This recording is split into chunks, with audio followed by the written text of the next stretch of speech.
Hi,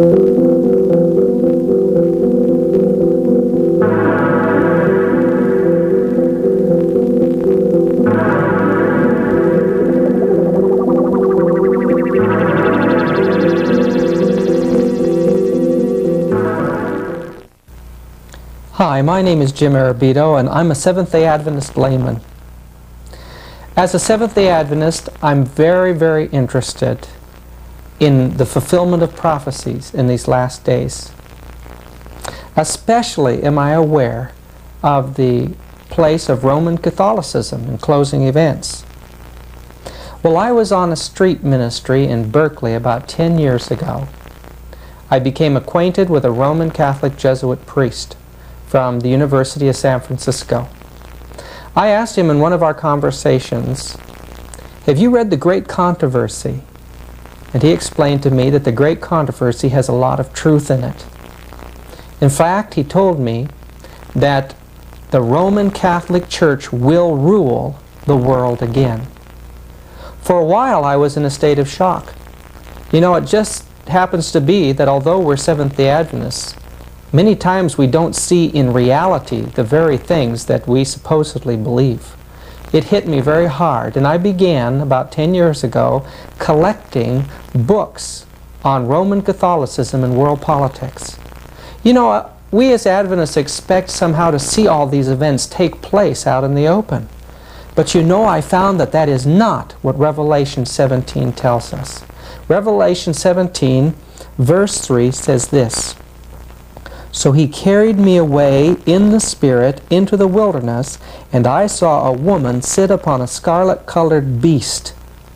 Well, the scarlet-colored beast is all the political powers that are going to pull together to destroy the commandments of God. The woman riding on that beast is Roman Catholicism and fundamental Christianity. John describes these things as taking place in the wilderness. Now, in reading Revelation chapter 12, we know that when the primitive church fled persecution, she went into the wilderness. And in Great Controversy, page 55, Ellen White tells us that the wilderness is a symbol that represents obscurity and seclusion. This means that at the end of time, Roman Catholicism is working in secret with the rulers of this world in an effort to control the world, to take it over. And I believe that time is right upon us. You know, I plan to put together a documentary film called The Missing Dimensions in World Affairs. And for that film, I had gathered together interviews with people who had had either personal experiences with infiltration of Jesuits or Catholic priests, or in one instance, an interview with an ex-Jesuit priest by the name of Alberto Rivera, and another, a secret agent for the federal government, working for the Pentagon during the Second World War, and his wife was a chief stenographer of the Pentagon. All the funds that went over to Europe for the troops passed first through the Vatican. This man had had personal working relationships with Roman Catholic priests, and listen to him, he knows what he's talking about. I had to stop my plans to do this documentary and decide to just get these things before you right now. The Jesuit priests have been infiltrating every institution, and they're ready now for a takeover. I want you to pay close attention to this first person that we're going to interview. He's an ex-Jesuit priest, and he tells you about the infiltration by the Jesuits. Especially I work in dealing with the infiltration of churches and religious institutions as well as government. That cover a tremendous number of institutions. And the purpose of that infiltration was what for? Well, the purpose is what the Roman Catholic system has all the time as her own purpose, is to infiltrate, to penetrate all the areas of life where the Roman Catholic can have control and access for the coming world government. What that means is, in preparation for that world government, the Roman Catholic institution, especially since the establishment of the Jesuit order in 1541, throughout all these 500 years, they've been in preparation and through infiltration and penetration of every level of society in order to take over the world politically and religiously. There are two doctrines that define very well these dangerous goals of the Roman Catholic institution. Two doctrines define this very well. One is called the doctrine of the apostolic succession, and that is dealing with the papacy. And the other is the doctrine, the temporal power, and that is dealing with world government. Of course, both, because you can see that even the Pope and his own individual office, he meet those requirements. He is not only the head of his church, as he called himself, John Paul II, the present Pope. He said he is the pastor of his church. He is not only that, but he is the head of his state, of his country. But that means he is the head of a political state. Both combinations are in one office. They are, in prophetically speaking, that is what we see in the book of Revelation. The political power always hand to hand with the religious power. I was in Chicago years ago, and I was canvassing as a colporteur, selling Bible readings for Home Circle. And we come to one great big mansion where the folks were rich in that area, and cars all around it and so forth. But I went up the door and I was pretty sure this fellow was Catholic, so I gave him the Catholic canvas.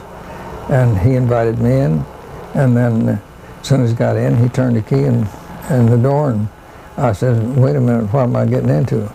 He opened another door into a great big mammoth parlor and a great big mammoth dining room with double doors in between, and all seated around the whole business was prelates, some from Europe and all the big ones from America. They were planning the Eucharistic Congress in Chicago. That was way back in the 1920s. And when they started talking to me, they tried to get me to be one of them and offered me every kind of a conceivable opportunity that you could think of. They offered me everything, money, scholarship, and the whole works, and told me the advantage of being Catholic and what they were planning on doing in America and with America. They said, we're going to take over America, and we've already got it fixed, so know how in the world can they escape becoming under our authority, and where we'll be in the jurisdiction and take over. I said, well, how are you going to take over the South? It's predominantly Protestant. It says we're going to seed the South with Catholic families, and then when they marry into the Protestants, their children will be raised Catholic, and before long we'll have a quarter, and then we'll have a third, then we'll have over half, and when we get over half, we've got America. That's one way of doing it. But it says that we've got other ways too. Well, I says, supposing all this was known, and the people, Protestants, knew this, he said, if they knew what we were planning on doing, there'd be bloodshed in 24 hours, and lots of it in 48. I says, are you prepared to take over in case that happens? He said, yes, we have our standing armies. We have everything all prepared with guns, ammunition, and the whole works. And said, we can take over, and you might as well join us and be with us and get in on the right side of the fence. I said to him, I said, listen, there is nothing you can do to inveigle me to become a Catholic. I mean, nothing. I says, I know my horse is going through to eternity, and I'm riding on it. And I know your horses aren't, and I know that you'll be nonplussed entities when I'll be enjoying eternity and having a good time forever. And I'm going to see to it that I'm on the right side of the fence. And I know which side I'm on now.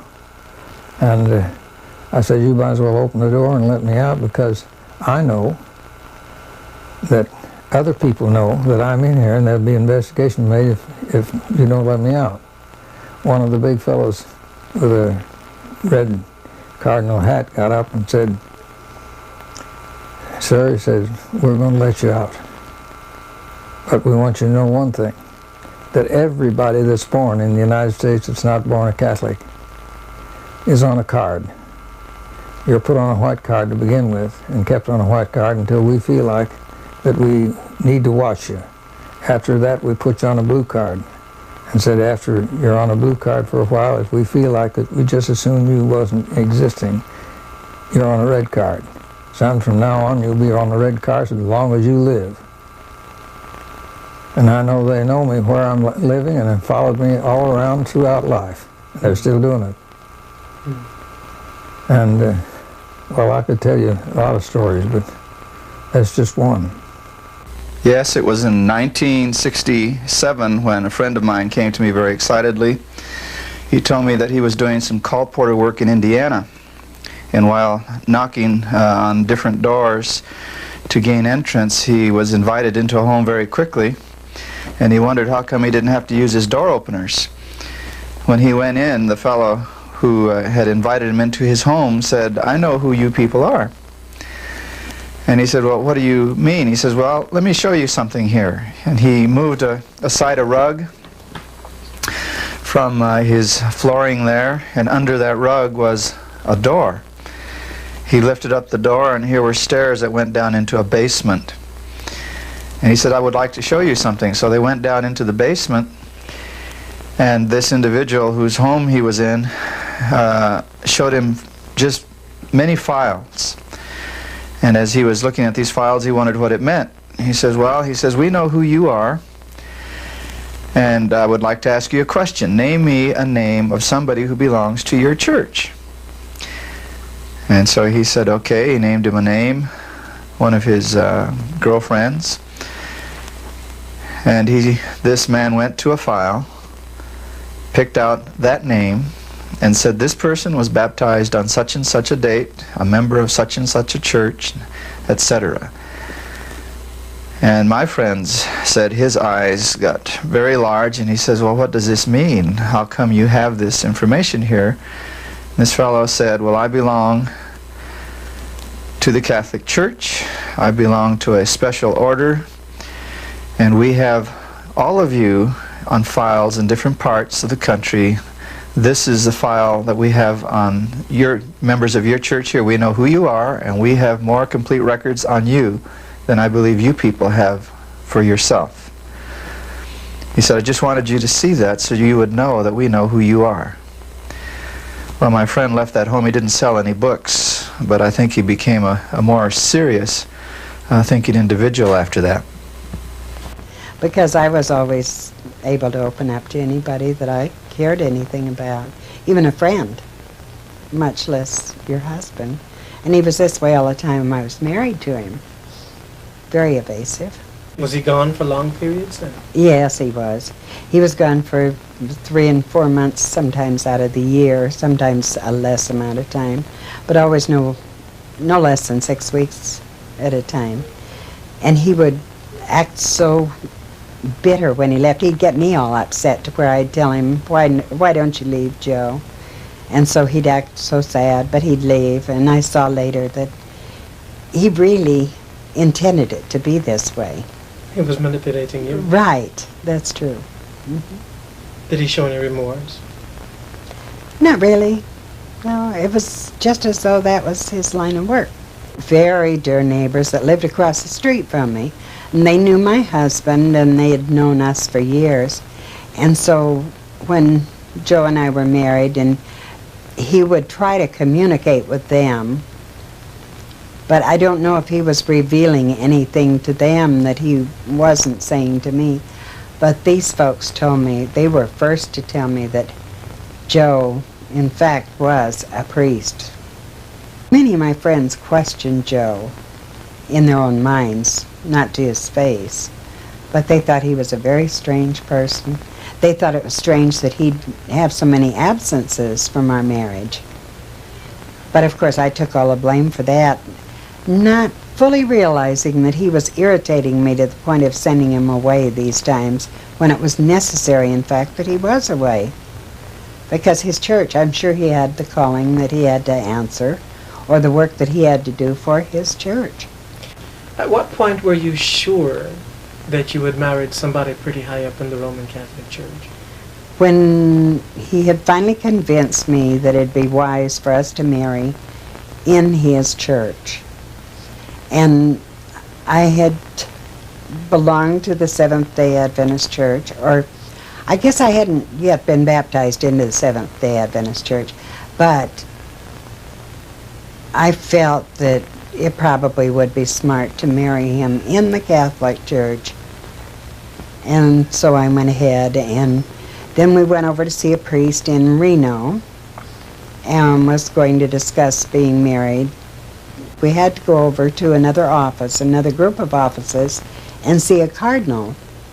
And so when we went to discuss our marriage with the cardinal, Joe was rather talking down to the cardinal, and I felt this was sort of unusual because realizing just common knowledge that people didn't talk down to a cardinal if they were Catholics. And I thought that to be a bit strange, and the cardinal took Joe. The two of them walked away, supposedly out of range of my hearing. And that's when I realized that he, in fact, was a Catholic priest. And he had told me that he was going to, what was that word I wanted to use? Excommunicate? He wanted to excommunicate himself. And I thought, this is strange, a man that devoted to church wants to excommunicate himself. And then when I heard the discussion about the priesthood, I threw up the papers and I said, I've had it. I'm going to quit. This is it. I'm not going to be married. When you heard what discussion about the priesthood? Well, I could hear little bits about your position and this position and that position. It was just very scanty, but I knew that it was, at this time, discussing his priesthood. How long had you been actually married to him at this time? About? Oh, 6 years, I guess. I threw the papers up, yes. What I have here I gathered up. I noticed that even my divorce papers are gone, but I don't know what's happened to those. But you did see the papers, the wedding certificate that I have, and I don't know what happened to the divorce certificate. Did you take any pictures of Joe? Well, there were lots of pictures made, yes. We had many made. And then what happened to them? They were taken. I don't know where they went, but I don't have any pictures left of him at all now. Did he take them? I don't believe so. I don't believe so, but who knows? But you don't have any pictures of Joe today? No, none whatsoever.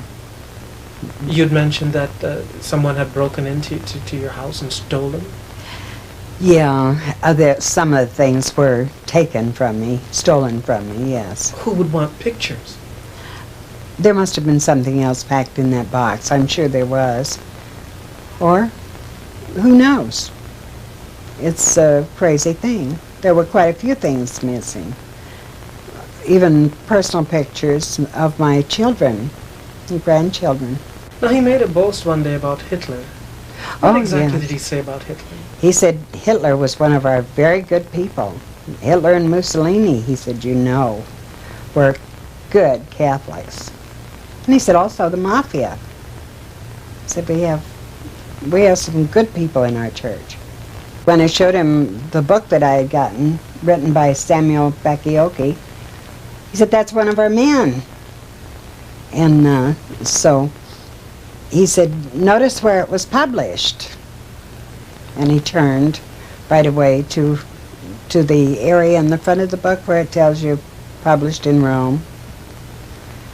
And he pointed that out very carefully to me.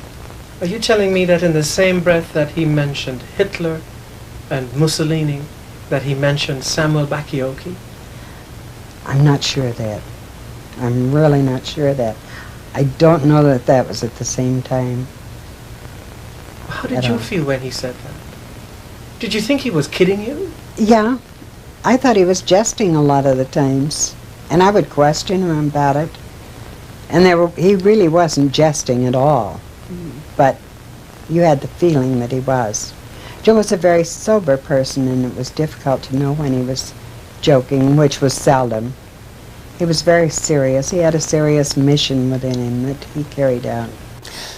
I was reared in Pasadena, in Southern California, which is only a few miles from Glendale, where Merle Vance used to speak on Sabbath afternoons in his discussions of the Catholic Church with the number 666 and how paganism had worked into the church. It was intensely interesting.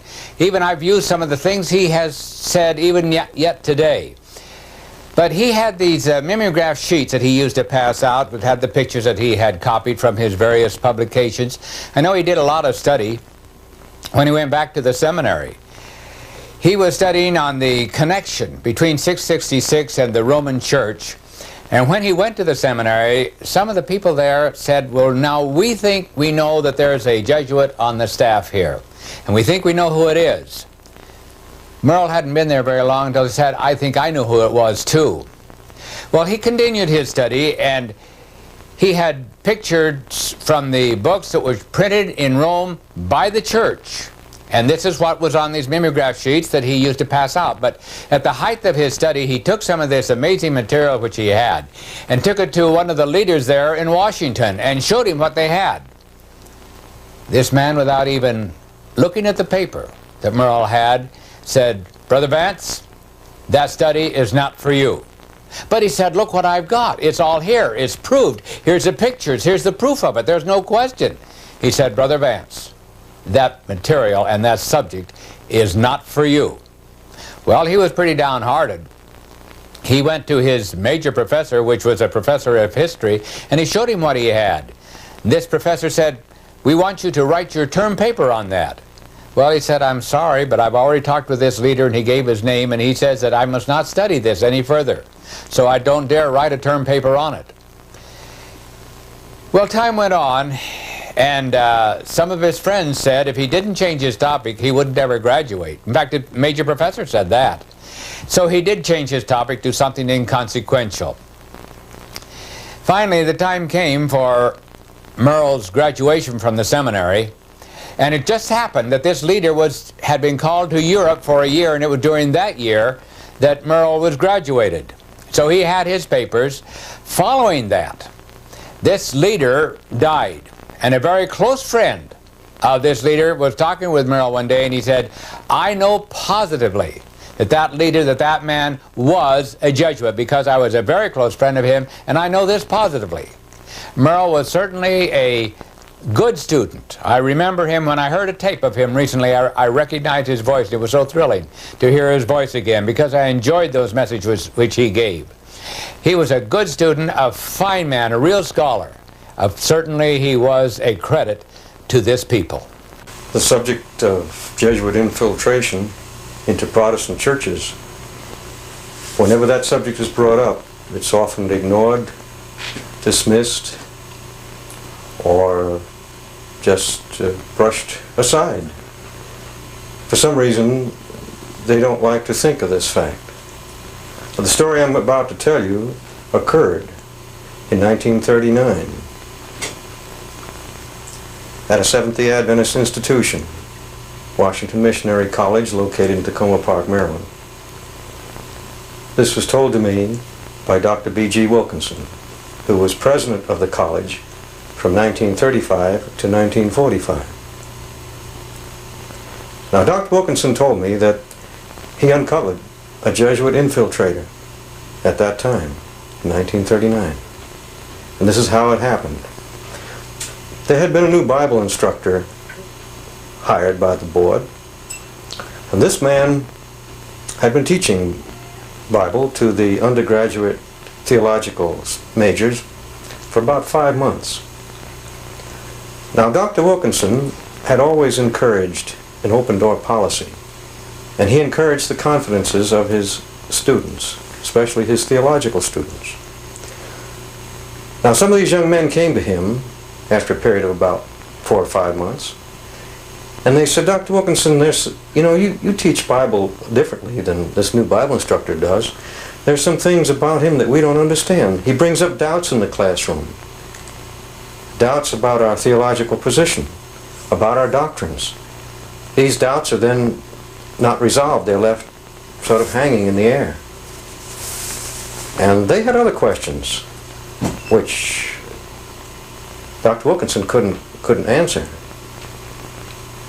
It aroused Dr. Wilkinson's suspicions about this man. Now, the teachers had in Old Columbia Hall little pigeonholes, boxes where their mail slots, you know, they used to put their mail in these little pigeonholes, and the faculty would come and pick up their letters. This one day, Wilkinson saw an envelope being placed by the mailman in the mail slot for this Bible teacher. And the letter was a rather long, rectangular, official-looking letter. And after the mailman left, Dr. Wilkinson stepped over to the box and he drew the letter out. And he looked at it, and the return address was a Hereford Road address. Now, Wilkinson knew that that was a Jesuit college. It wasn't located too far from Washington Missionary College. He took the letter and he steamed it open. Of course, this was an illegal act. But, you know, when you're dealing with a class like they are, they committed many illegal acts in their time. The assassination of princes being the least of their illegal acts. And you know, the Jesuit motto is the end justifies the means. Wilkinson thought, I'm going to steam this letter open. And if it's an innocent thing, I'll just close it up again, say nothing. He steamed it open, and inside he found orders from this young man's superior, telling the young man, outlining to him what he was to preach or teach in his Bible class for the next several months. Dr. Wilkinson reinserted the letter, gummed the flap back on. He called the young teacher in. He said to this young man, he had the letter on his desk, you know, and he said to this young man, I have a piece of mail for you. And he handed it to him. And he says, we know who you are, and we know why you are here. You are a Jesuit. Are you not? The young man looked across the desk at Dr. Wilkinson. He picked up his mail, turned on his heel, and walked out. And that was the last they ever saw of this man. He never even stopped to pick up his pay. But he cleared off of that campus the very same hour. When I was in detective work in Washington, D.C. during World War II, I was going home to Alexandria, Virginia from Washington, D.C., and when I got to the mall, there was two scholars, and they were sticking up their fingers for a ride. I said, I'll just pick them up and put them in the back seat and see what I can find out from them. And so when they got in the back seat and was seated, I asked them, I said, you boys are from Georgetown University taking the priesthood, aren't you? No, we're not taking the priesthood, they said. Oh, I said, you're scholars from Georgetown University taking something. What are you taking? They said, we're Anglican brothers. Oh, I said, the church has never told us what Anglican brothers are, nor much about them, and I don't know much about them. What do Anglican brothers do, and what are they for?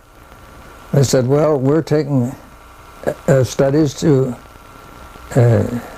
work with the Protestant churches and get them to come in to do what the church wants them to do, and to work with them and work with us. And I said, well, how many of you folks are taking the course? They said it was about 780. And I said, how many graduates? Oh, some are between 780 and 700 or 800. No, 780. I said, now, how many graduated last year? And they told me. And then I said the year before that, and they told me, and I went back till we had about 3,800 people graduated and out in the field. And I said, well, what do you boys do when you go out in the field? No, I said, first I want to know how many graduate next year. Well, it said it'll be somewhere under 900 anyway.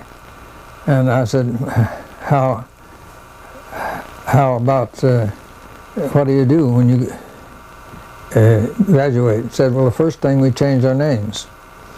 And when we change our names, then we're allocated so many to this church, so many to that church, and to another church.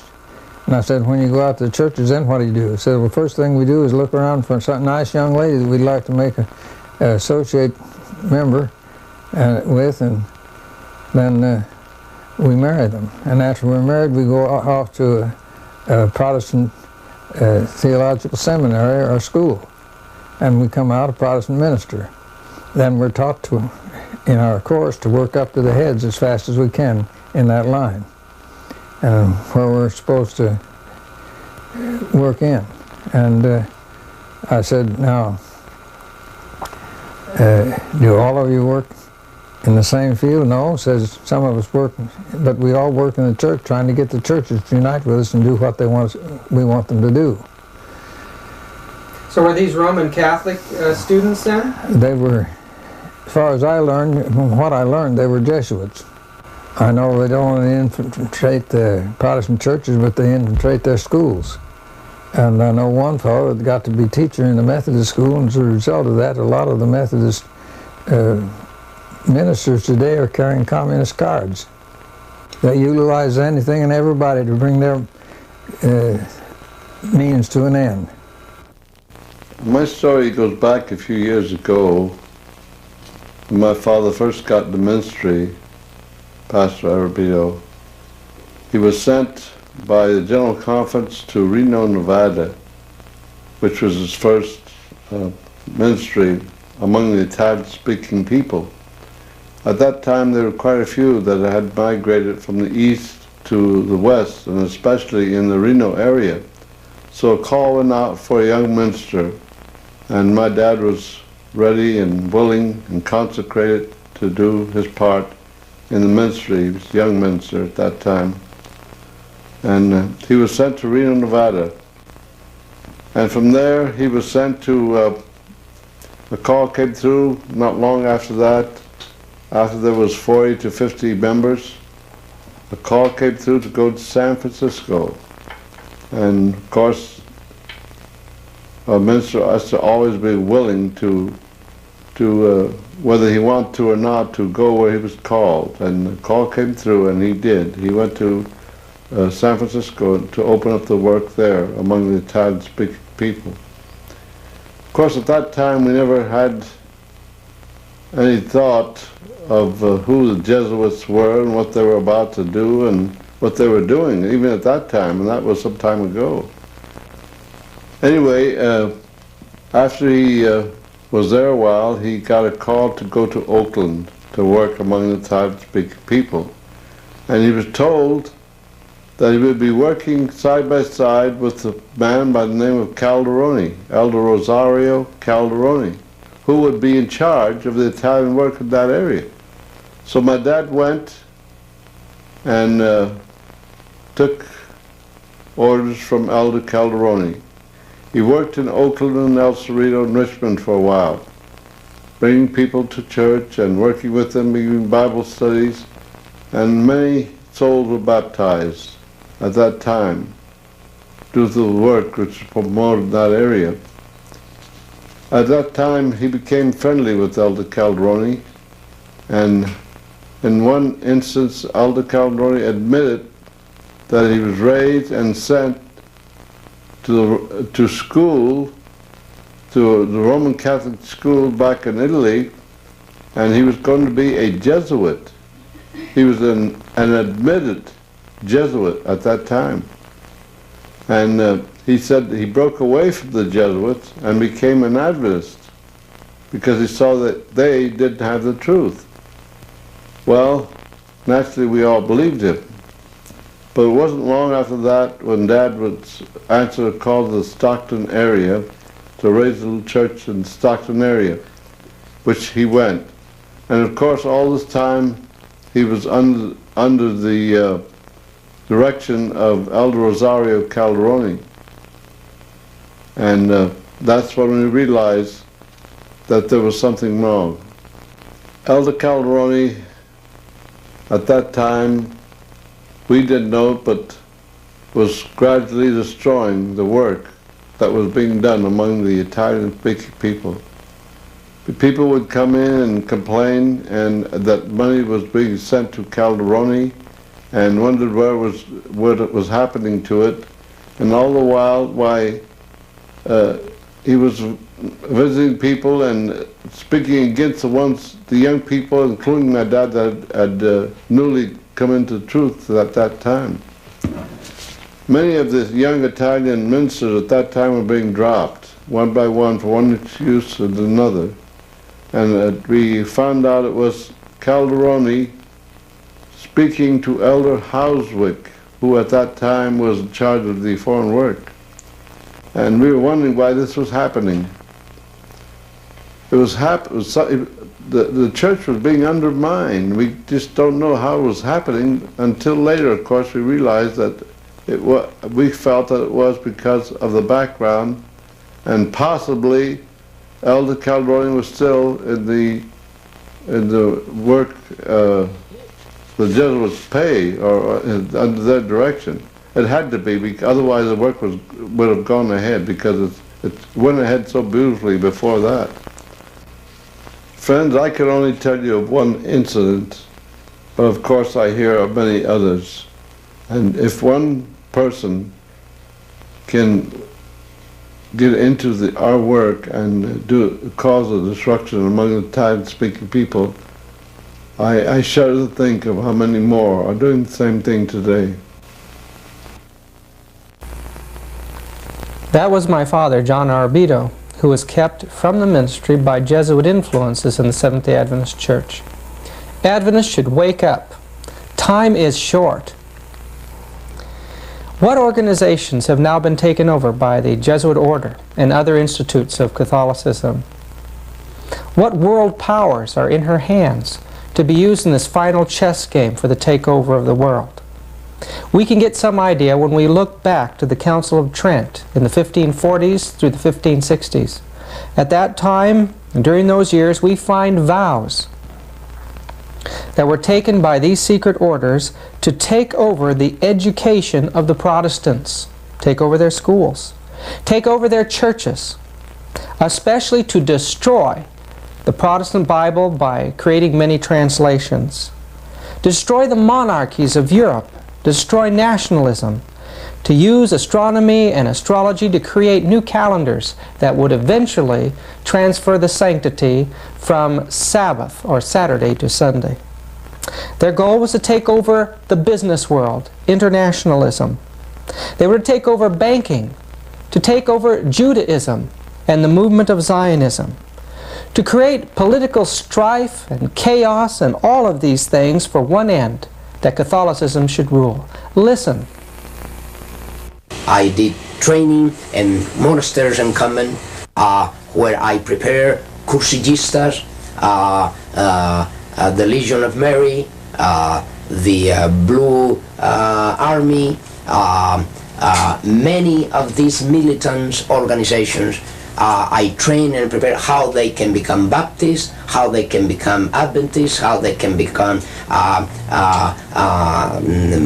Methodists, how they can become Presbyterian, how they can become Pentecostal, and all these areas where they must infiltrate any area. You bring up one of the other questions I have, might as well ask it now, particularly the Blue Army. Is that in some way connected with the Fatima? That's correct. Is yes. that to protect it, or they are the army that creates the greatest promotion of that cult, of that satanic cult, here in United States. In every country, the Roman Catholicism displayed this promotion to the so-called Virgin. There is not even Mary, the Mary that we know in the Gospel, but a distortion of that really, truly Mary of the Gospel. They display to different militant organizations the promotional need for certain saint or virgin or whatever. And the Blue Army is the greatest promoters of the call to Mary here in the United States. The Opus Dei is another arm of the Jesuits. What that means, you have Masons, you have Illuminatis, you have the New Age movement, you have the Trilateral Commission, you have the Club of Rome, you have so many others. There are in different areas working through certain programs what they need in that particular area where these organizations move, whether there are secret or public organizations, they need to control certain area of certain people, and this is where and how they'll be ready to have them under control through these organizations. The Opus Dei mainly, they move next to what they call Christian democracy. The so-called Christian democracy is an outgrowth of this Opus Dei. It's exactly the words in Latin precisely define that. The Latin definition is for Opus Dei is the work of God. What that means, the Opus Dei, Opus meaning the work, and then you have how you call Dei, Opus Dei, the work of God. When the Council of Trent occurred, it was controlled by the Jesuits. Yes. How about the Vatican II? Now, the connection yes, the connection is very, very, very prophetical. I will say this. I think that will clear the whole point here, because it's so prophetical that while the Council of Trent was the first council to be managed by the Jesuit order, the Vatican Council was brought about by the same Jesuit order with the same intention. And you know the intention of the Council of Trent. The intention behind the Council of Trent was the Counter-Reformation. What was the intent of the Vatican Council II? Another Counter-Reformation, but called today, how you call it? Renewal. You see the point? Now, the change was a name, but the intentions were the same. Yes. See, more sophisticated today. Yes. You see, the Counter-Reformation was taken to the Council of Trent. That was the entire Counter-Reformation was performed by the Council of Trent, decrees. Then through that time until today, Vatican Council II came about with the idea of renewal. That means another step forward, and the final, I will say this is the final stage of a Counter-Reformation. Now, how about the charismatic movement? What's the connection with that? The charismatic movement is serving the purpose, as we said, of one of the many issues. As we said about Saturdays and Sunday, they'll pick up every issue with different denominations. In the case of the charismatic movement, they pick up the charismatic movement because one factor. They could not bring under subjection the Pentecostal denominations. They couldn't. They could not. Even when they went through the ecumenical movement before, from 1945 down to our day, since this already starts. As a matter of fact, if you want to know, the World Council of Churches started by financed by the Jesuits in Europe in 1945, after the end of the Second World War already, or by the time that the World War was to end, already the Jesuits were at work trying to unite all the Protestants in Europe. And that was the origin of the World Council of Churches and the ecumenical movement. Today the charismatic movement is serving that purpose. Where the Pentecostal could not be bring into the ecumenical forum, they brought it through the exercise of charismatic gift. We were on the way back from London on a jet plane, and there was a man dressed in a uniform like the Catholic priests wear, and he was conducting himself not like a priest you'd see in a movie, very friendly. He was a very sophisticated type man. And people could sense that. And I never thought I'd see him again. But in Baltimore, at the airline station, where the baggage has come off, well, I turned around and there he was next to me. And I just turned to him and said, "Hello, friend. Are you a Jesuit?" And he says, "Yes," with a big smile. You see all of his teeth. And he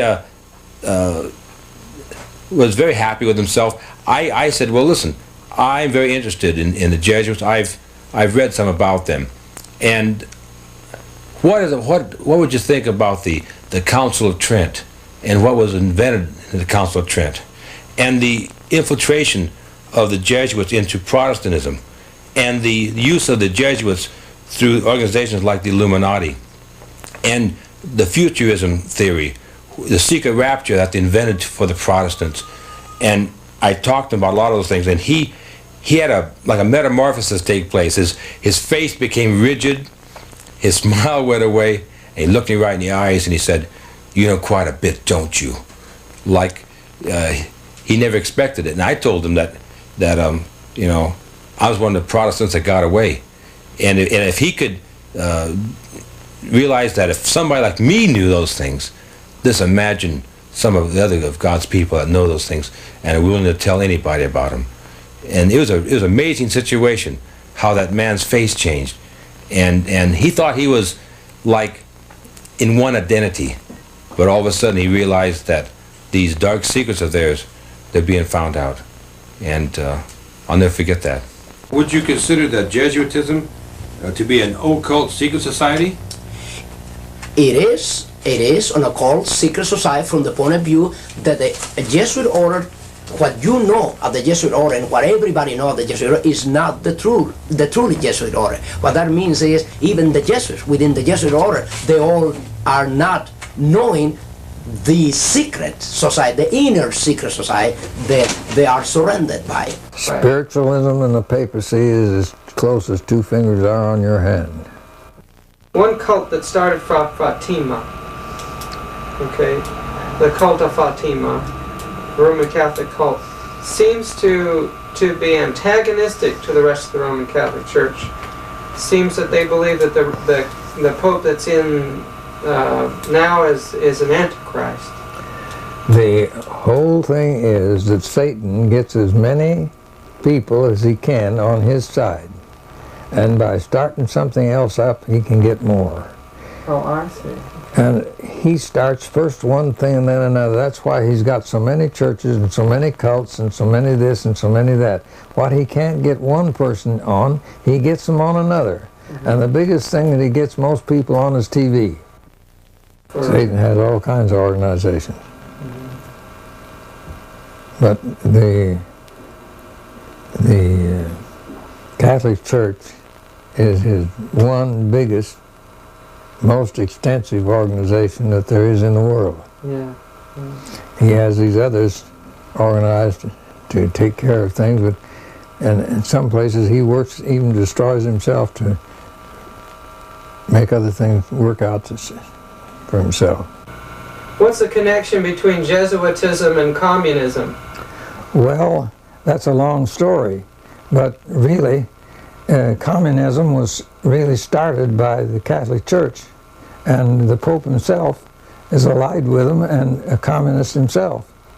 They sent some Jesuits into a little town where they wanted to start Catholicism. Now this I learned from E.T. Babienko that worked with me on a lot of detective work that I did.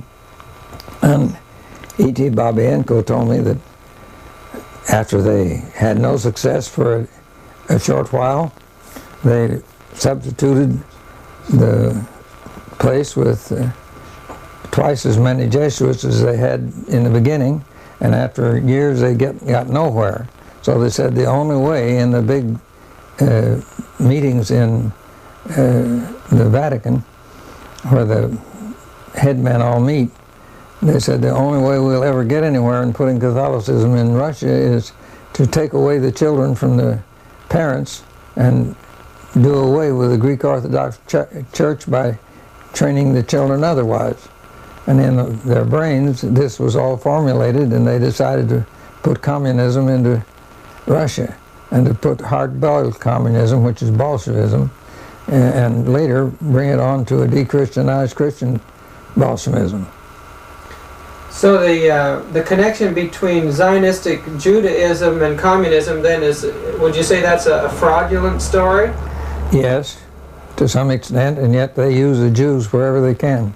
So the Roman Catholic Church utilizes Judaism. They utilize anything and everybody to bring their means to an end. So these writers that point to the international Jewish conspiracy, drawing from historical material that appears to see the Jewish involvement in all this, may very well be part of the Catholic ploy to take the heat off of themselves? Yes, and that's absolutely the truth. And have you ever heard tell of this book that the Zionism taken over? Protocols. Elders of Zion. Yes, I have one of the books. They're hard to get. I can get them if necessary for anybody, but I have ways and means of getting them. But it takes me a little while to get them, and when you get them, you better keep them to yourself. But here's the thing: when the Zionists got all that underneath, the Catholics got a hold of some of this material in these books, and now, what do you think that Hitler did away with all the Jews for?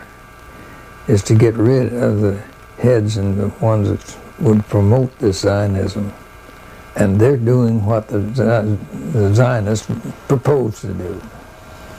So they actually, in reality, then, there is a Zionist movement, but the Roman Church is trying to take over it and control it for their own purposes. They have a club of 300 at Rome that does nothing but figure out how they can do it and why they can do it and where they can do it and why they can go ahead. The war in Vietnam was nothing more than just using the United States to put in Catholicism into Vietnam. What do you know about the organization of the Knights of Columbus? I know too much. Too much, huh? And too much to tell. Oh, I see. But I know one thing, and that is that they're a strong organization in the United States, and they have a lot to do with this here Mustachia Army. The Ustachis? Yes. Are the Knights of Columbus also organized in other countries? You bet your life they are. Or are they financing the Ustachis of certain? Wherever there is in other countries, they're organized. Wherever the Catholics are in force, they're organized. Well, is the Knights of Columbus an extension of the Jesuit order? Well, but into secular society? They all work and with together. They're dovetailed. Do you know anything about the connection between Roman Catholicism and Masonry? They're tied in together. Would you say Roman Catholicism actually manipulates and controls Masonry? They've got to the place where they're in control of a lot of things, and they have a lot to do with Masonry. You know, one of the heads of Masonry, at the head of things, is a Catholic. One night he told you that they run our church. Tell us about that. His people run our church, he said. Who were his people? The Catholic Church. The Catholic Church run all churches. He said that to you? Yes, yes. And specifically that the Catholic Church runs the Seventh-day Adventist Church? Well, very much like that. I don't recall exactly the way it was worded. This is the impression that I got from what he had said, the statement that he had made. We. He always whenever he said we, that was the church and he. He always included himself as the church. From Jeannie's testimony about her marriage to a Catholic priest agent, we get a sense of the tremendous confidence that the Roman Catholic Church has now in her position of dominating the nations and its institutions. Very soon we're going to be locked into a period of terrible persecution, and there'll be many martyrs among the faithful Christians. Listen to the words of Revelation 17 verse 6. "And I saw the woman drunken with the blood of saints and with the blood of the martyrs of Jesus." She is uniting with the rulers of the world. Listen, in verse 12, "And the 10 horns which thou sawest are 10 kings, which have received no kingdom as yet, but receive power as kings 1 hour with the beast."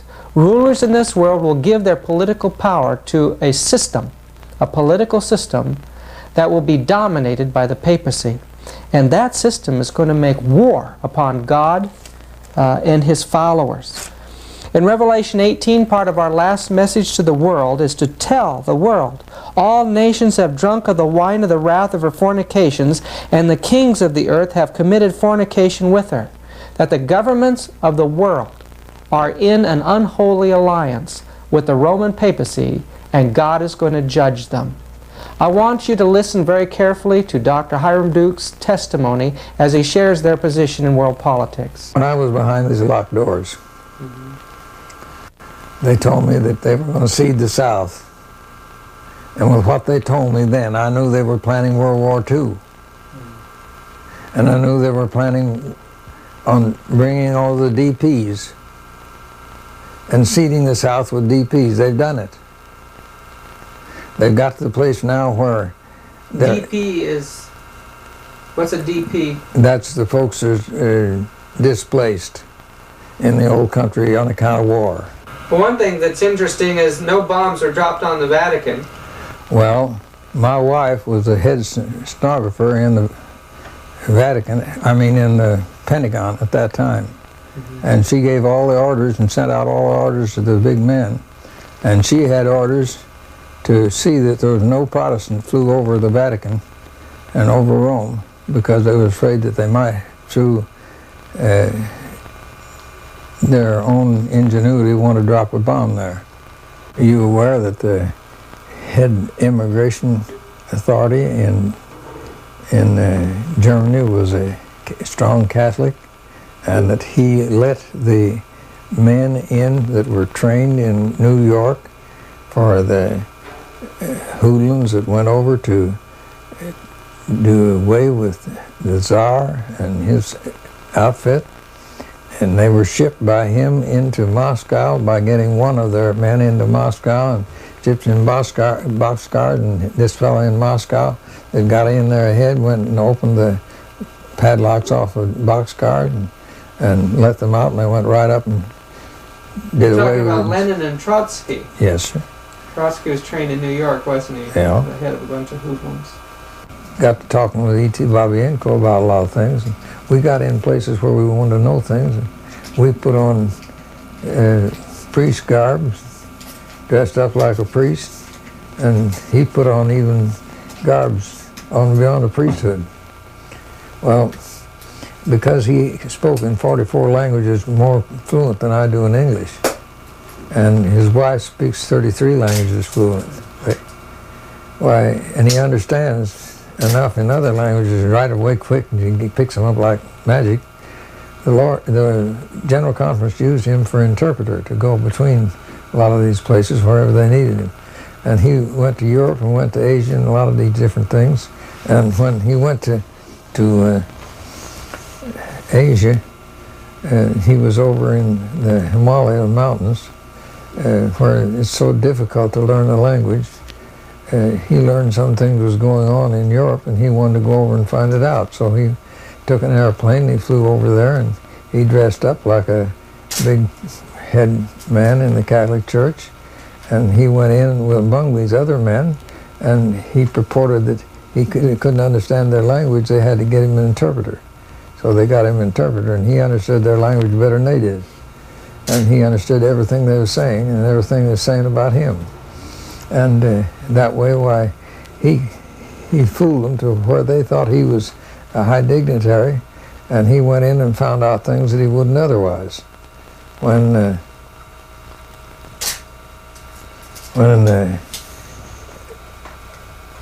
he found out when he went to Europe that they were planning on getting rid of the Greek Orthodox Catholic Church. And one reason they tried with the Illuminati tried to put a bank in Russia, and they couldn't get the bank in Russia because the fact that the Tsar was too smart for them. And so they said, well, the only thing we can do is do away with the Tsar. And what years was this? well, this was way back in the time of before the World War I.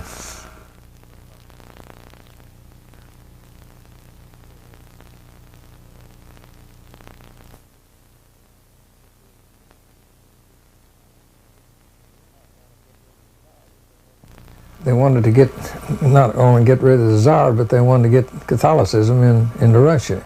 And they were trying this before they tried to get the money bank in there. And when they sent, I think it was 1,000 Jesuits into Russia, most of them are centered around a little country town and a little place in Russia. And they tried it for over a year and they didn't make any headway. So they sent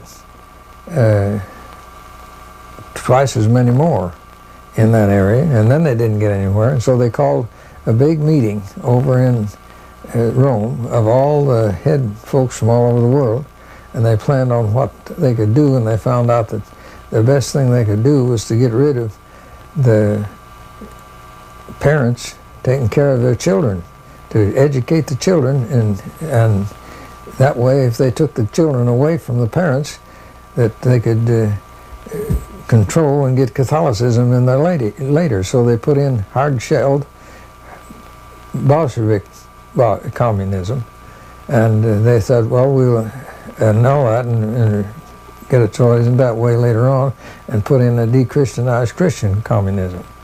And they planned all this ahead. And he learned this.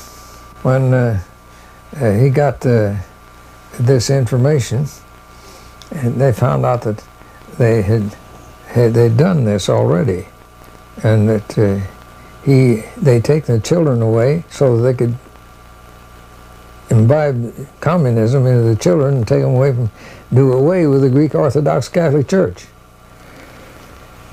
And then they could control and later get things into Russia, and control Russia.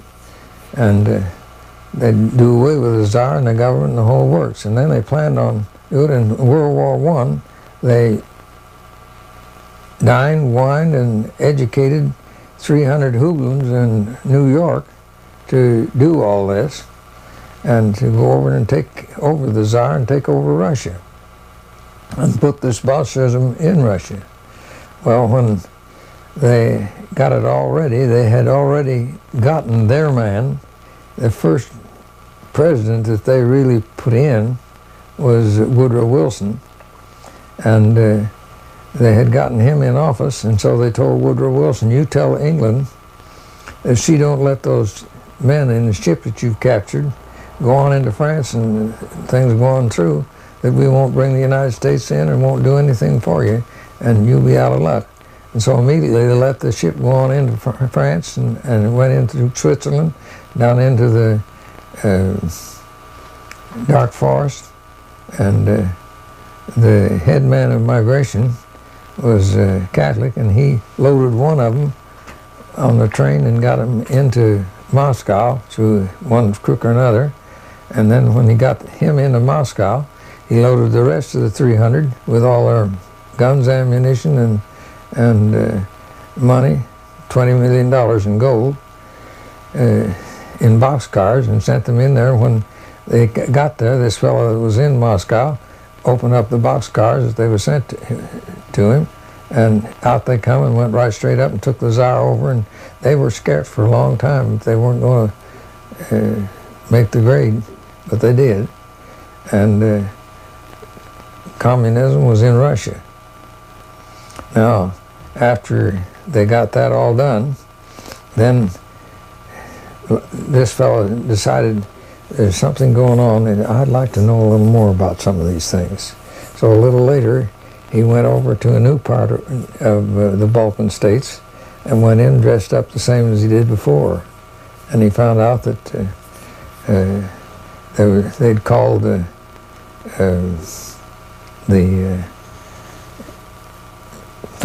folks from all over the world into the Vatican to plan for things in the future, and that they were planning on putting a new war into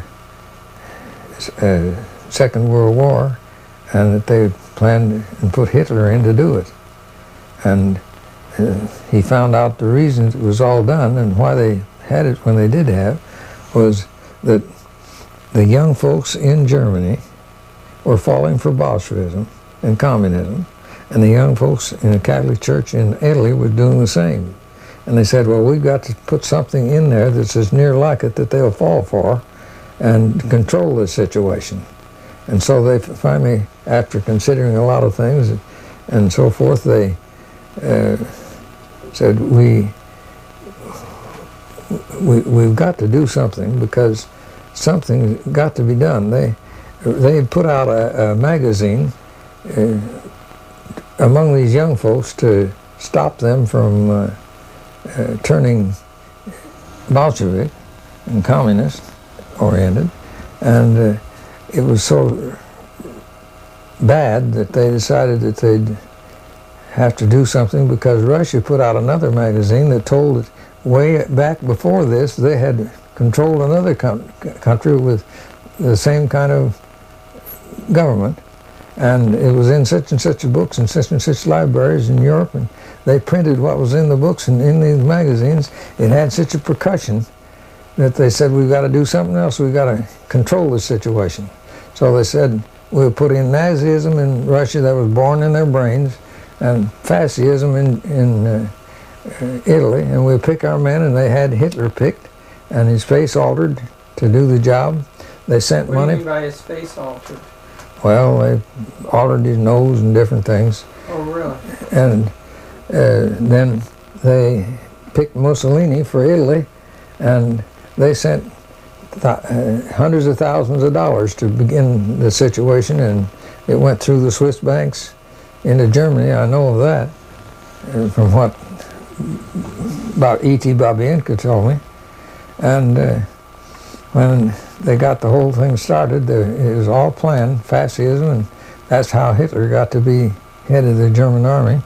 What about all of his occult interests? You know, well, that's all planned. Aryan, Northern European race stuff, the Hollow Earth and all that. That's all invented stuff that they worked out together. This Mein Kampf that he was supposed to write was hired to be done by a man in England, and he never wrote it at all. And as far as I could learn, and Babienko could learn, and then they went through with the Nazi works in World War II that you all know about. And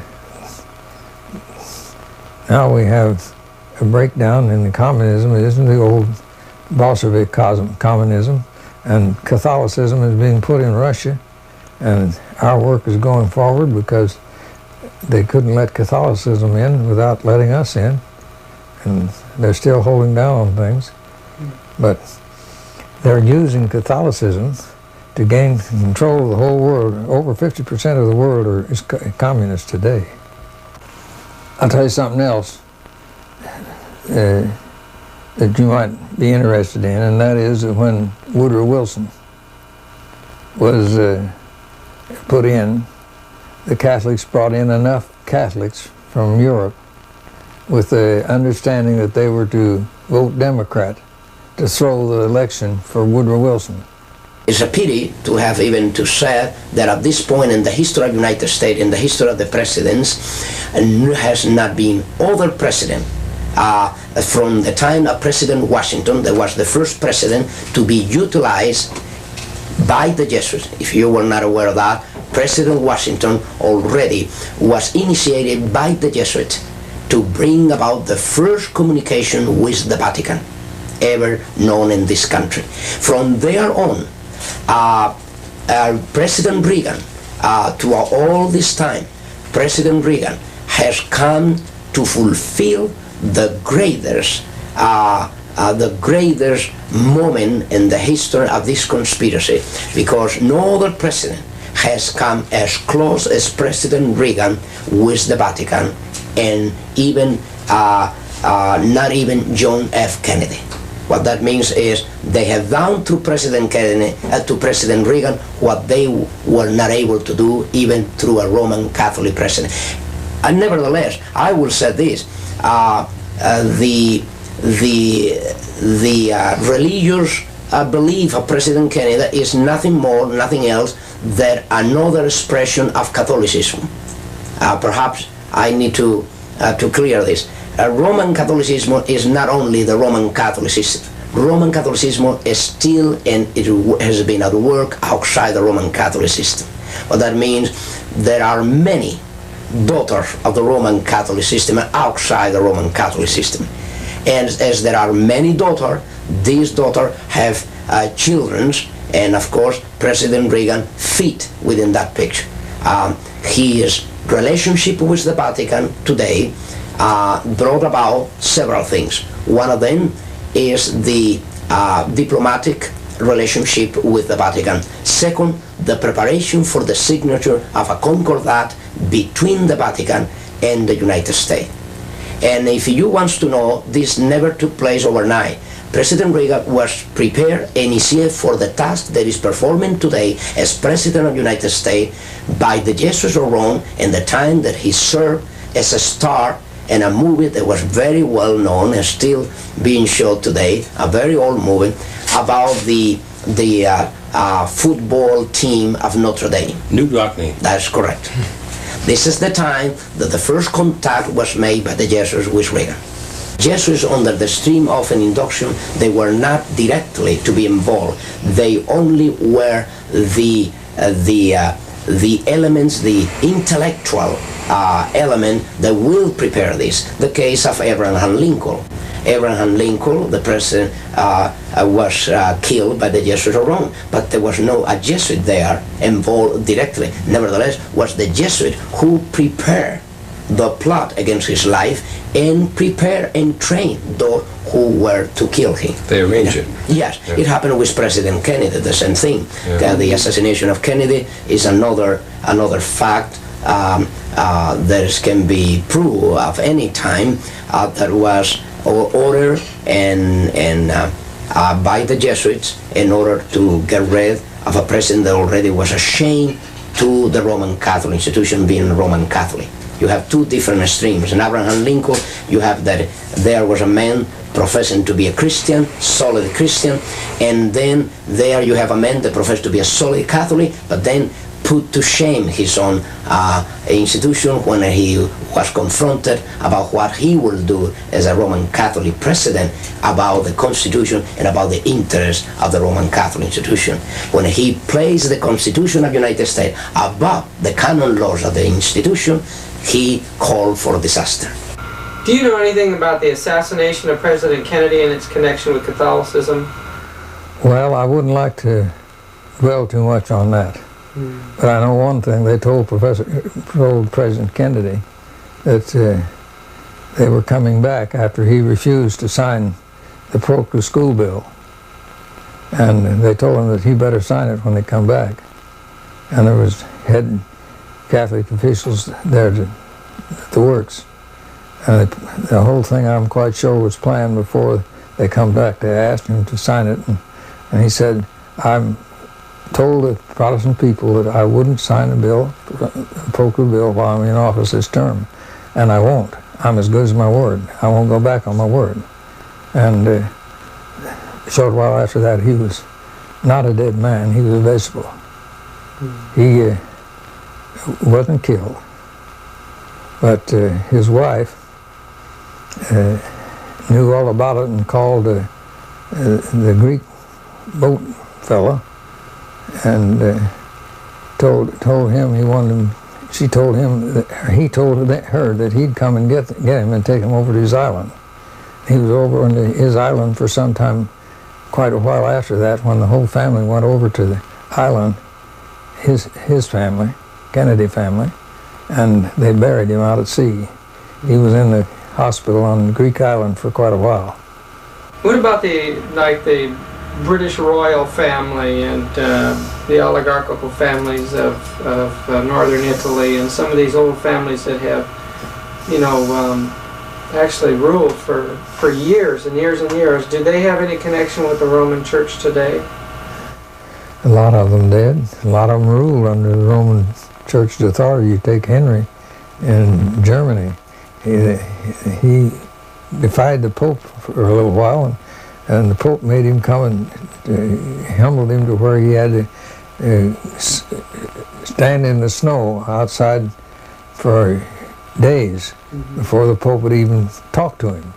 But today you have a number of royal families still in existence in Europe. Yes, they're permitted.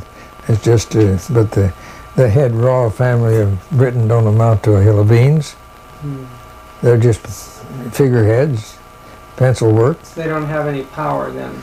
They really don't have as much power or any more power than you do. What connection do you see then between Jesuitism and the Illuminati?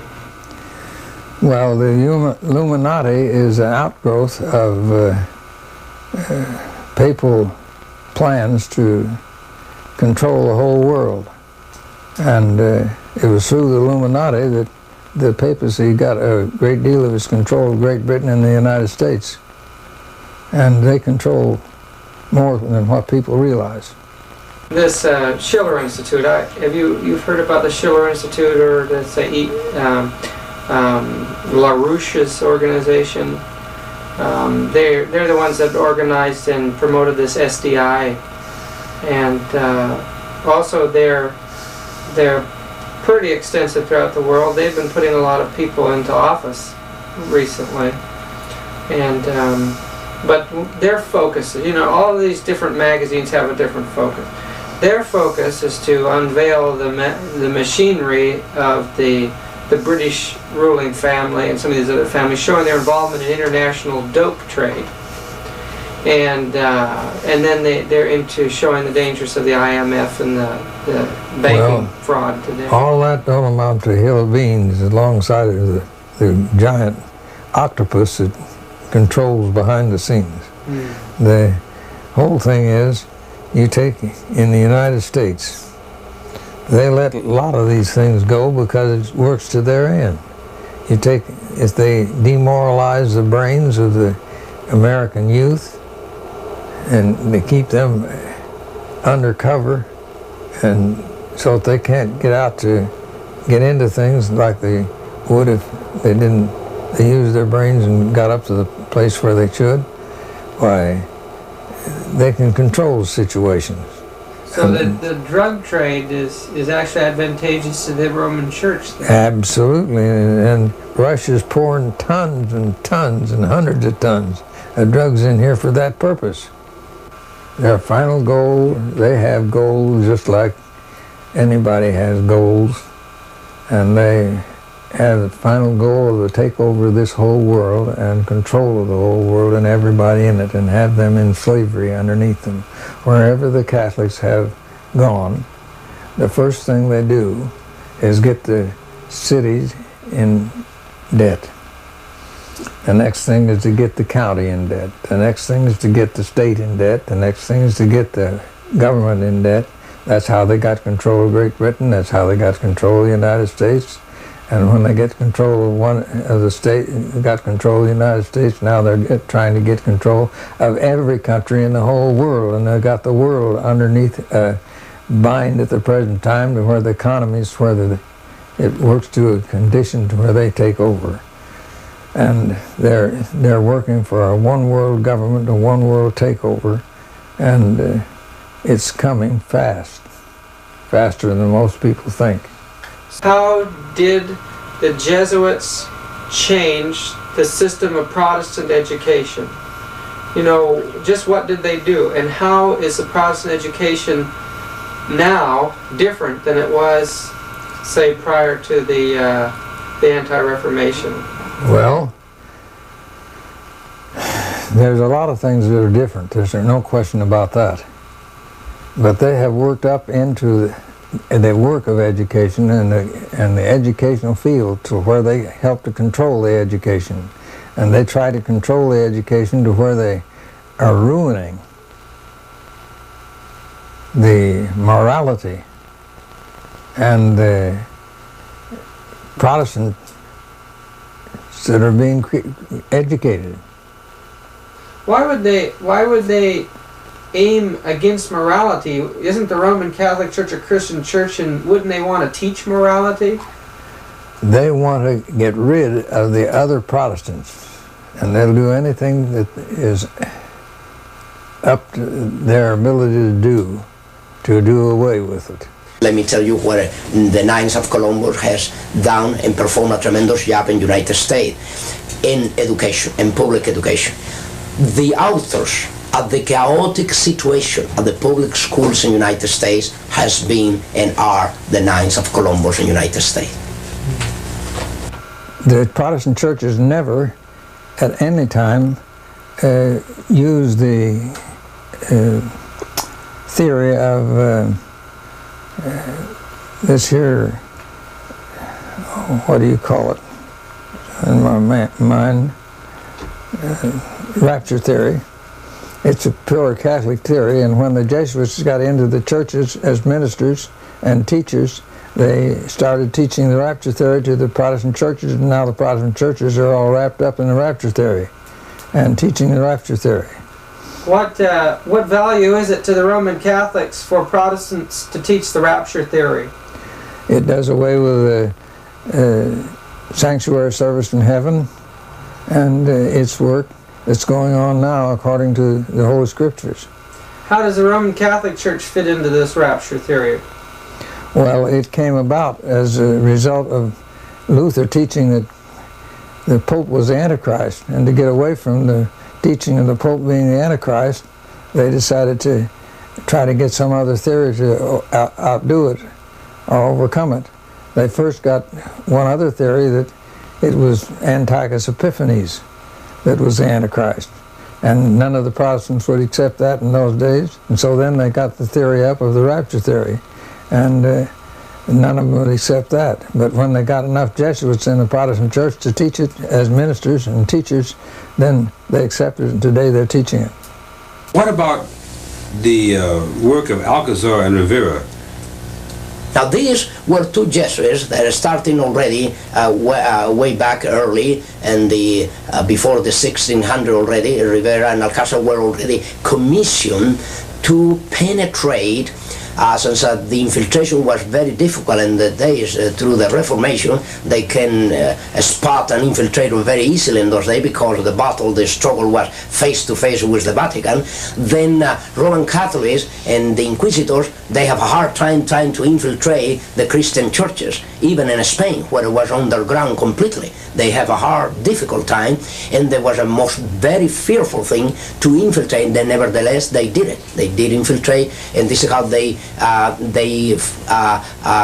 find many Christians worshiping the Lord in underground places.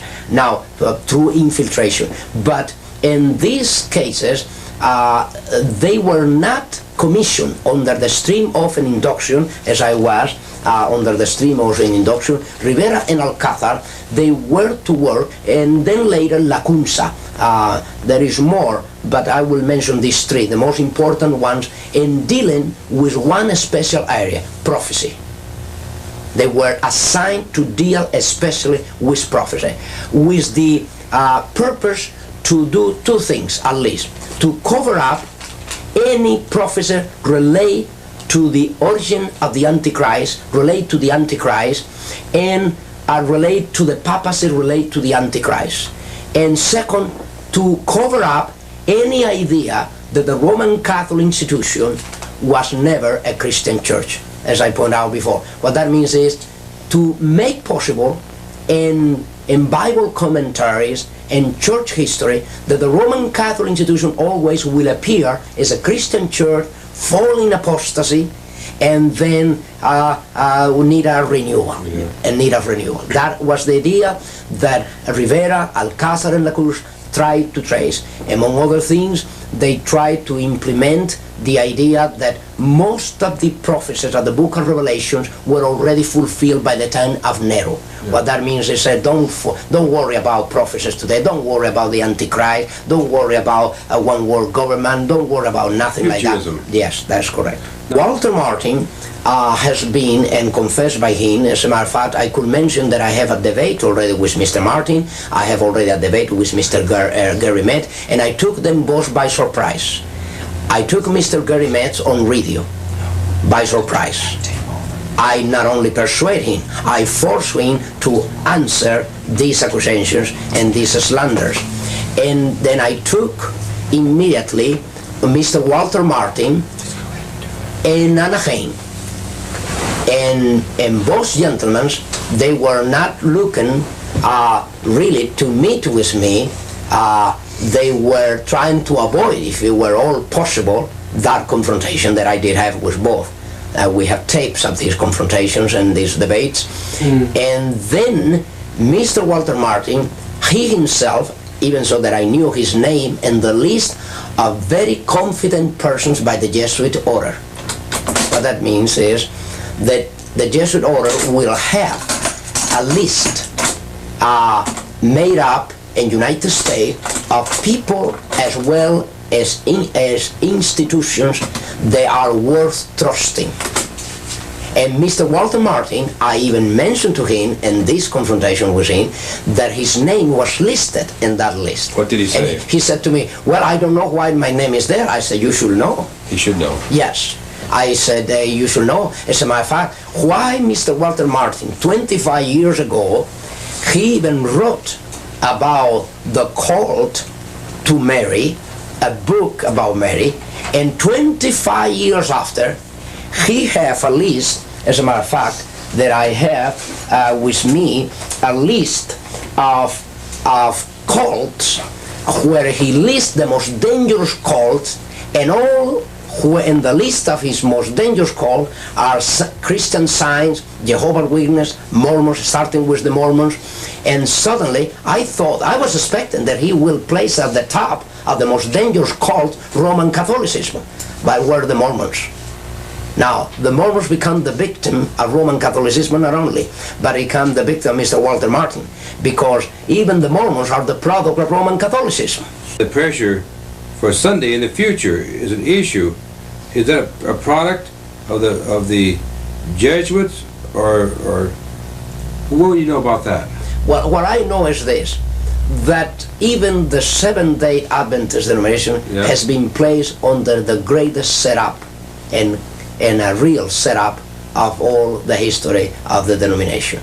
And the proof and evidence is that now the leadership is already in a position where they themselves cannot play the role of Frankenstein no longer, because they're being unveiled, they're being discovered, and their intents and their true intents, in cases where already most of them has been already trained, prepared by Jesuits to be where they are.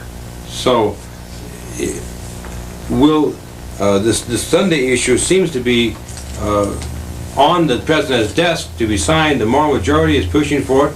The Lawyers' Day Alliance has pushed for it from its inception. That was one of the reasons it was created. Yes. So in other words, you think that for example, the Adventist leadership are going to fold up? No, that is not true. No. In the how the denomination has been set up and their keeping of the Sabbath is this. The Roman Catholic institution already, and this is why you have Viacochi and some other elements within the denomination, there already has been even honor, and condecorated by the Vatican concerning their work. And actually, the Roman Catholic institution is preparing the greatest surprise of them all, because it's not going to be even Sunday that they are going to be after. It's going to be Saturday, and you will see why. The reason of this is when already Catholicism already came about with the idea during the Vatican Council II that a Roman Catholic Mass that was only to be performed on Sundays as to be the only valid Mass for Roman Catholic. Even if they go any other day, Saturday, Friday, there was no valid a Mass for their obligations. Now, during the Vatican Council, the second session, suddenly the whole picture changed, and you know what for. The whole picture changed and said, now Saturday Mass is considered to be valid Mass as Sunday Mass. What that means, not only that, more than that, Saturday Mass can replace Sunday Mass. But it's the Protestants, yes, not the Jesuits that appear to be pushing for the Sunday, for national Sunday law. Yes, actually, this is to trigger a reaction to really make use for a cover-up. The issue here is not even Saturday, is not even Sunday. The issue here, whether it's Saturday or Sunday, the issue here is the person of the Antichrist. You see, in matters of days, right now, the conflict is being utilized, the struggle between Saturday and Sunday is being utilized more for the benefit of Roman Catholicism than even for the benefit of the Christian Church. And that is how it's been exploited, to the point that already the Vatican approved, listen to this, approved the publication officially of Via-Cocchi, see, and dealing with from his book called From Saturday to Sunday. Now, if the Vatican go as far as approving a publication as such, what do you think that is happening? Do you see the point here? Yeah.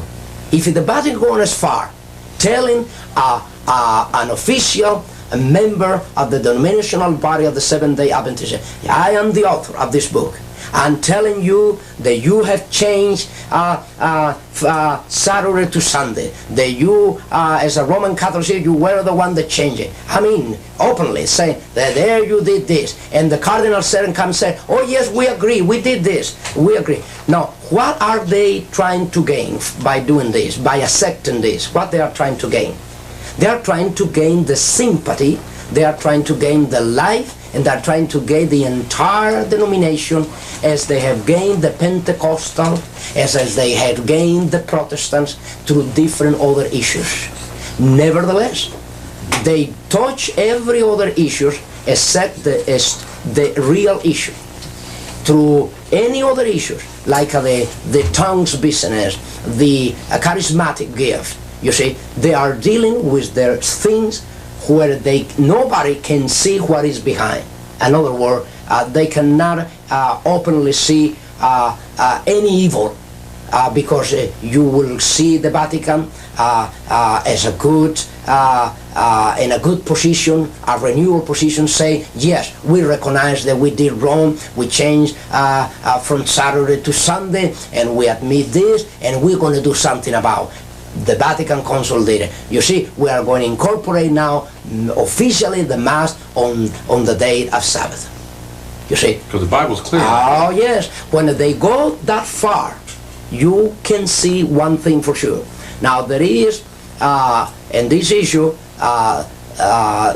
in my own personal belief of the Scripture, you do not see that the issue in prophecy is one day or the other. The issue in prophecy is more than a day. Is more than a day. The issue in prophecy is who and where is the Antichrist now. Once that the person perceives the reality and the manifestation of this prophecy, they'll know the rest according to the Scripture. But when a person is blind to the reality of who the Pope is, and the Pope is granting every favor to every other denomination, they'll believe that the Pope is not such a bad guy at all, after all. The whole thing is that they don't care what happens to people. Or who wins, as long as they come out. As long as they're out on top. Yeah. And they see to it that they're on top, or it don't begin, or they put an end to it. Now they have short while past said that there's too many of these proselyting people from South America in the Catholic Church. And there's too many people leaving the Catholic Church, and we've got to do something to stop it. And we're going to do something to stop it. And they've worked and told their priests to that extent. And that comes straight from the Vatican. Now, who is the proselyters? The main proselyters of Seventh-day Adventists. Every week there's 10 to 11 and 12 churches being raised up. There are over 100 churches out of Catholicism in South America. The same thing in the countries above that. And they said, we've got a plan on doing something about this, and we're going to do it. There's more opposition for it in the church than out of the church. Well, And I'm wondering if there's a certain amount of activity or infiltration in the church that would try to hold these things down from within. well, there could be infiltration in the church without any question. But you can't say there is or there isn't until you know what you're talking about. They're wise as serpents and harmless as doves. And they're maybe a little wiser in some respects than what they were here a few years ago, in the fact that they don't let things out to stir up indignation and get some people started. But there always is somewhere, somehow. Gathering information. Gathering information. There isn't a time when that won't happen. If you want to do some homework throughout the news media, you will find something. As a matter of fact, not only throughout the news media, but you will find something very interesting even throughout film industry. There are a lot of movies has come, and a lot of article has been written up, and a lot of television show has come out, and even movies and TV and through radio, a lot of talk show has come out dealing with the very issues that I have dealt in these 4 parts of my testimony. They did not this before. Before 1979, over all these issues, everybody was quiet. Every other reporter will never inquire about celibacy and the problems of celibacy, about lesbian, about gays within the clergy, about the mafia and the relationship of the bishops and the cardinals with the mafia and the clergy, about the banks, international bank situation with the Vatican bank. Nothing of this was ever dealt with, except when these testimonies went out. Then the news media started dealing, the film industry started dealing with priests that were unfaithful priests, cardinals that were unfaithful cardinals, bishops that were unfaithful bishops. As a matter of fact, even Jesuits within the Jesuit order were sent out immediately to answer to these very issues, to answer in their way. What that means is they went saying from every direction, yes, we recognize there are priests involved with the mafia, there are even bishops, we recognize there are priests that they have broken their celibacy and they have committed a fornication and they're still committing fornication. We recognize it, but you see, the church is another matter. The idea always was to tell the Catholic people, tell the Christian world, yes, these things happen, but this is isolated. This is one priest, a bishop, a cardinal, someone that was unfaithful. But this is not the religion, this is not the system, this is not our belief, this is not our life, this is not our conduct. That is what they pretend to do. You have, among even present Jesuits, Hans Kahn, the German Jesuits, and then you have Malachi Martin. These men under dispensation. What that means, granting them the authority and the power by the Vatican and the Jesuit general to go out and speak against the Pope, speak against the liturgy, speak against the clergy, and they will not suffer excommunion. You see that they can go now trying to deal with these very issues, trying to justify that regardless of all this commotion, of all this immorality, of all this corruption, of all these crimes, this is different from the mother, from the system. That these are individuals within the clergy, but not the system. And of course, the system is the one that created them all. Has there been a certain promotion to create in the United States a special way of looking at Roman Catholicism? Oh yes, yes. You some mean type of propaganda special for this country? Yes, definitely. This is why they has been so successful here in the United States, being a country of a Protestant inheritance with a Christian beginning, right in the 1620, when the Pilgrims arrived to the northeast coast of this country, and suddenly today is making a concordat between the Vatican and the United States. Now what that means, this is the greatest treason ever known to the very founders of this country. I mean, the most direct treason and betrayal that have taken place in this country has taken place, and the fact that now this government is looking for fellowship, for relationship with the very criminals that caused the greatest massacre in Europe, by which massacre and through which persecution the Pilgrims arrived to the northeast coast of the United States. We were told that the United States would repudiate every principle of the Constitution, and I'm sure that that is not too far in the distant future. You know, an integral part of the papal policy was an organization called the Inquisition during the Middle Ages. It began in the 12th century under Innocent III, which was the most powerful of all the popes of that time period. The purpose of the Inquisition was to seek out heresy and stop it, but it used some very unorthodox methods. One of those methods was to force certain confessions out of Christians or others, and with those confessions use them to form public opinion, to raise crusades, to destroy the primitive Christian church. Crusades went out that destroyed people by the millions. We'll not know how many until the Judgment Day. But the Inquisition, the Catholic Church said, well, yes, there was an Inquisition, yes, we destroyed people, but it was part of the barbarity of the times. Others did it too. But of course, she claims that she's changed today, and Protestants are believing her. But you know, the Inquisition still exists, and it's actively being carried out. Beneath many of her large churches today are instruments of torture. I want you to listen to the testimony of Dr. Rivera as he begins to share with us about the Inquisition today. In your training and in your life as a Jesuit priest for many years, did you ever come to the point that you were required to destroy human life? Definite. Is part of the oath and induction of any Jesuit that come under the oath and induction, and perhaps you care to know that I have revealed a great deal of this in this booklet after Alberto came out, the first part of my testimony, dealing with my minor seminar and major seminar as we went through these questions.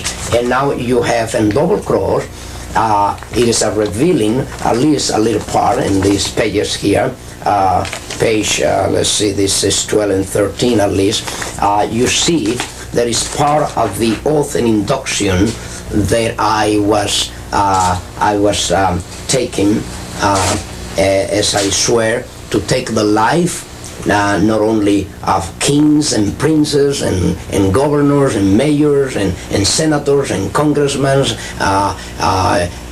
but even my mother or father or brother or sister, whosoever, come to be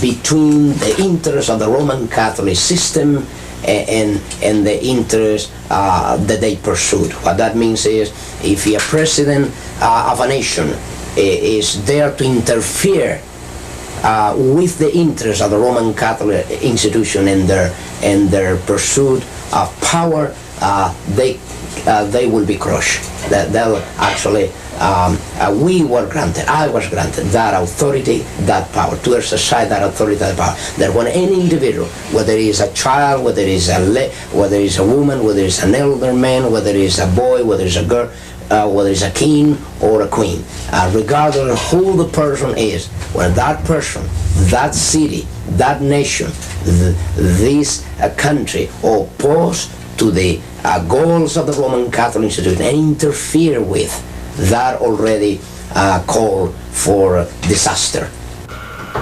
What would you say has happened to the Inquisition? You know, right now we don't see inquisitional tribunals, but we know that the goal of the church is still the same, and the engine of the Inquisition was set up all over the world. What's happened to that particular department of the church? It's still in force in one way or another. He said to this fellow, if you weren't a Catholic, what would you be? He says, the big Monsignor Segura said to him, said, if I wasn't a Catholic, I'd be a Seventh-day Adventist. And he says, Charlie, if I could get out of being a Catholic, I'd be a Seventh-day Adventist tomorrow. Is that right? And he said, Charlie, he says, I advise you, if you can, to be a Seventh-day Adventist and join them. And then just a short while after that, it was the time when in the spring they have Good Friday and they don't eat certain things and meat on certain days, and they were having to go way out in the morning early and leave to their work, and so they had a special concession of the Chinese cafeteria that he was in, or restaurant, that he would come down at 4 o'clock in the morning and fix their lunch and give them what they wanted to eat. And Charlie Hibbard says to him, said, why don't you order yourself up a good beefsteak like I do? You know there's nothing to that. He says, well, he said, I don't mind to, I will. And while he was ordering up the beefsteak, he says, I don't know, I feel funny about this. And he went ahead and they ate the beefsteak, and he had his half gone when 3 big dignitaries of the Catholic Church marched in to find him and tell him about some of the work that he had to do. And when they left, Charlie Hibbard looked at him and he said to Charlie Hibbard, you don't know what this means to me. He says, I'll catch hell for this.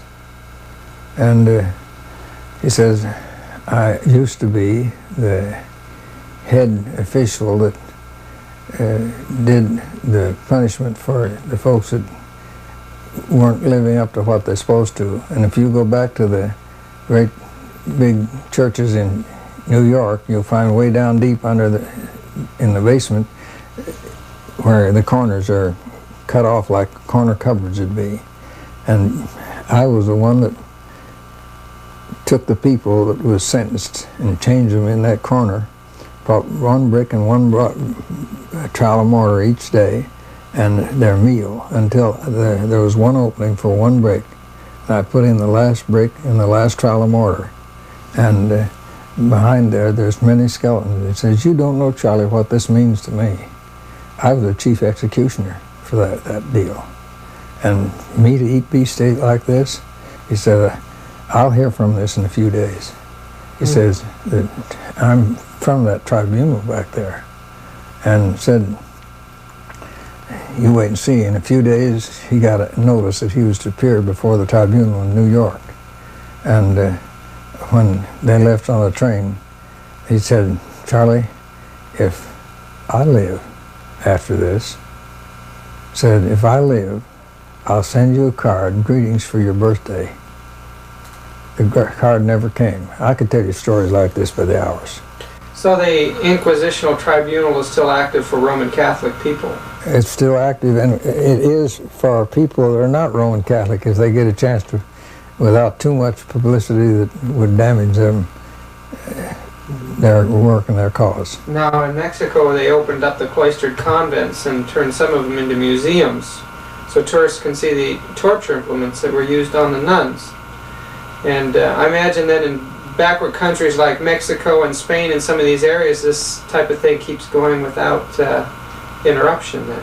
It's still done in America to some extent too, in the United States of America. Yes, and I've seen in some of the basements where they were building some of their churches where they're preparing to put some of those things in. They actually have cells and things underneath. They have cells underneath, way down, not only one story, but stories and stories below. There is enough left of the old Inquisition. I will say there is a new Inquisition today, not even tomorrow, is at work today, and here, even in the United States, and has been always. There is not replacement of a new Inquisition replacing the old. No, what happened is that the old Inquisition, as the years went by, under the sponsorship and guidelines of the Jesuit general and the Jesuit order, they has been changing their devices and their tools, in their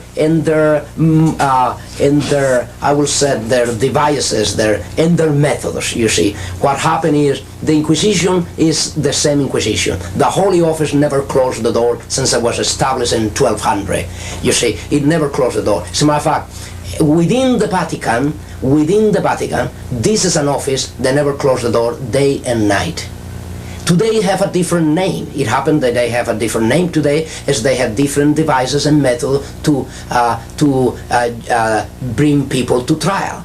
Today, the Inquisition is at work. As a matter of fact, you have a book here that is called Night Journey from Rome, that we came to publish. A Night Journey from Rome is one of the last converted Roman Catholic priests in the United States, an American priest that was converted to Christ and his gospel about 2 years ago, and came with us to the reading of Alberto, the first part of my testimony. He was Clark Butterfield, is his name, a Californian priest. There is the book here, Night Journey from Rome, and here is the most revealing thing about the actual Inquisition in the United States. He was so much aware of the reality of that Inquisition that in his own will, he prevent even his relatives, his own mother, his own relative, from bringing his body to the Roman Catholic parish the day that he was ready to depart to be with his Lord and Savior. And he almost prophesied in thy will, because exactly that was the intention. Immediately that he was killed by the Jesuits of Rome and Detroit, Michigan, through a Roman Catholic doctor, member of the Knights of Columbus. Then you can see the Inquisition is alive and well, with different devices, different methods, and a different name. Today they call the Office for the Preservation of the Doctrine and the Faith. We were trained in many different things, from chemistry for poisons to warfare of any kind. And of course, we were not to be involved in these things. Let me explain this. Jesuits, under the stream of an induction, they were not directly to be involved. They only were the elements, the intellectual element that will prepare this. The case of Abraham Lincoln. Abraham Lincoln, the president, was killed by the Jesuits of Rome, but there was no a Jesuit there involved directly. Nevertheless, was the Jesuit who prepared the plot against his life and prepare and train those who were to kill him. They arranged it. Yes, Yeah. It happened with President Kennedy, the same thing. Yeah. The assassination of Kennedy is another fact that can be proved of any time. Does the idea of assassination, murder, persecution, and suffering bother you? It really shouldn't. I remember when a Roman Catholic priest stood here in this studio and told me that they were watching me and that they were serious about any threat to what they wanted to do. I told him, go ahead, shoot. What difference does it make? As long as I'm alive, I'll present this truth. But if I die, then my troubles are over. Everyone that will be in heaven will have suffered for Christ. When we get there, our Master will have scars in His hands. And only if we suffer will we feel we have a perfect right to that place. In fact, in Revelation 12, verse 11, we read, "And they overcame Him by the blood of the Lamb, by the word of their testimony, and they loved not their lives unto death." This message we have to give, we've got to give without worrying about consequences. It's a divine message of truth. It can't fail. We're fulfilling the prophecies of the closing events, and it's going to go through to completion. It's time for all of us Adventists to wake up, give up the things of this world, and go forward and give this message. Now I want you to listen very carefully as Dr. Rivera and Dr. Dukes share these thoughts with you. The Lord is still in control. The Catholics are going to do what they're going to do. And there's nothing we can do about it, only just go out and do what we can to warn other people and get them into the right channel. The future of Catholicism, according to the prophecy in chapter 17 of the book of Revelation, is what even the Holy Spirit used to convict me to leave at once a Roman Catholic system. That means there was no hope. I became a Christian within the Roman Catholic institution, and I want to stay within as many to help the others. And there, from 17 to 18, God revealed to me there was no hope within the institution. Why haven't they removed the Adventist Church thus far then? Because the good Lord has had a hand in things, otherwise it would have been done, and that's positive in my way of thinking. But they have plans for the Adventist Church now, and they have plans on fixing it so they can't buy or sell. The best advice is based for Roman Catholic is to come out of her. That is God's decrees. Come out of her, my people. For Christians is what the book of Ephesians chapter 5 relate. It said clearly, do not have fellowship with the unfruitful works of darkness. What fellowship with life? Rebuke them. That is the position of a Christian, and that is called by the Holy Spirit. I will say these are the two most urgent message to be communicated to the Roman Catholics, to come out of her, to the Christian, keep out of her, keep out of their fellowship. There is no fellowship that light with darkness. The seventh day is the Sabbath, and that God still reigns, and no matter what happens, no matter what the Catholic Church does, no matter what the Jesuits does or what their plans are, God's behind the scene and He's with us. We have nothing to fear. Nothing to fear. Do you believe there is Christians among the Roman Catholics? There are any Christians? And the person said, yes, there are Christians. Oh, I know. My own mother, my own father, you'll see. They don't believe in all these things. They just go there to witness about Christ. But they are truly Christians. You see the point here. They will say, she was not a Christian church, she's not a Christian church, she will not be, but they come and tell you there are Christians within the Roman Catholic institution. That is impossible. A person when is convicted under the Holy Spirit, being a Roman Catholic, the first thing that the person felt and know that she or he must do is to leave Roman Catholicism, because Roman Catholicism live first from then, and then they leave after. You see, even a person that leave Roman Catholicism without being a Christian, Roman Catholicism is still with the person. What that means is they can leave the physical system, but Roman Catholicism is still with the person. Only Christ can eradicate from the root Roman Catholicism from the heart of a person. It's amazing to hear these messages coming from someone who's not even a Seventh-day Adventist. But we're told that the majority of those that will give this message will come out of the Catholic and the Protestant churches during the loud cry in the latter rain. In fact, very, very few that now profess the truth will press their way through the narrow way that leads to life eternal and be saved at last. Brethren, I don't want any of you to be lost. The message we have is just too important right now. There are those that are arising in our church today which are undermining our historical position on prophecy and trying to get our people to join in a more ecumenical posture with the churches of this world.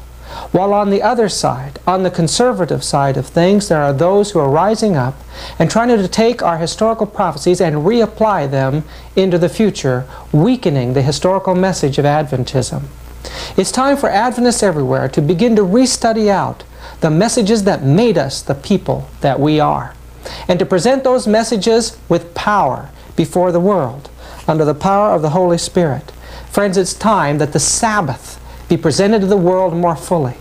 We have gathered here in our studio pictures and film from every corner of the globe showing that the Sabbath was kept in every country right down through the centuries. We've been able to show that in the early centuries that the Sabbath was kept by all the Christian churches but Rome and Alexandria.